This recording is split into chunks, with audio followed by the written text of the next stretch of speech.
I bet not many of you have ever seen someone have a cigarette put into their eye. Like straight in. As in, that's a lit tip and it goes clean in there. Straight into the centre of the eye. I doubt many people have seen that. Certainly the person on the receiving end of that didn't see it coming either. I was at a rock disco back in the, where would it have been, in the late 80s. Mid to late 80s, down in Durham. All our friends there, it's a regular thing. All regular faces, and we're all little 80s rock fans, loving it up for the era. Enjoying the music as it's been released for the first time ever, you know. And it's a light night like any other, and there's where I'm stood. There's a group of girls over there that I know, and there's about 3 or 4 friends lined up.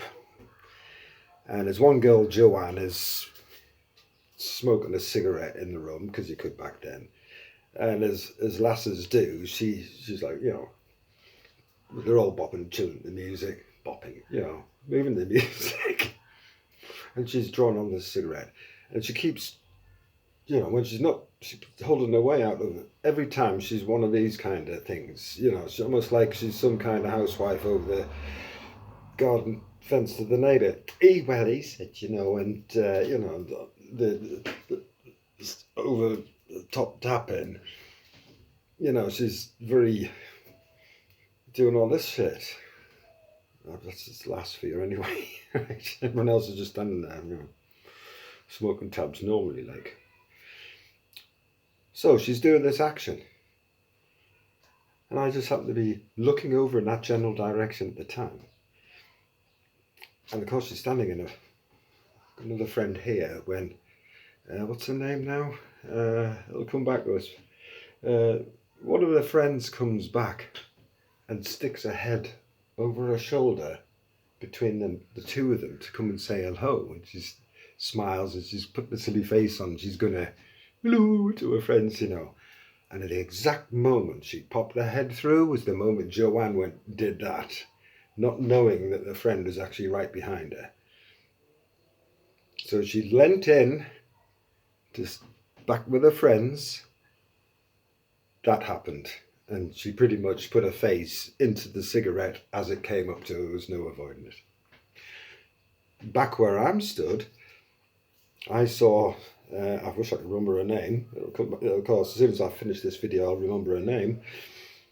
From my perspective, I see her face come in and the cigarette go clean into her eye with a shower of sparks like it's on a movie, you know. But it was happening really, it was just like into her eye, whoomph. And of course, the heat and the burn straight to the surface of the eye. She screamed louder than the music, the rock music was playing. You know, in absolute horror. That stopped the music and brought the lights up. She's fucking hell. She took her hand off for a moment and her eye had like swollen up like it's a ping pong ball now. It's like somebody's drawn with a marker pen on the end of it. And there's fucking eyeballs sticking out with little veins on and stuff. Like, ah! You know, it's reacting to the burn and she's straight off. Obviously, to douse it with water. And of course, we're just teenagers. And I look at my friend and he's sniggering. And I'm, you know, God, Jesus Christ, what an accident, you know. But to see it happen, that cigarette go clean into the eye like that. And fucking sparks everywhere. You know, just a mishap in time. Putting your head through is stupid, you know, stupid moves with cigarettes. Oh God, Lord, if you could have like a fucking camera on my shoulder through, you know, back through my life. Somebody to invent a computer to scan my brain and everybody else's, and you could recall memories and put them onto the fucking screen like a movie. That would be great. You know, if you could only see what these eyes have seen, you know. And through yours and other people's stories, you know. Right, anyway, don't put cigarettes in people's eyes, okay? It's a good tip.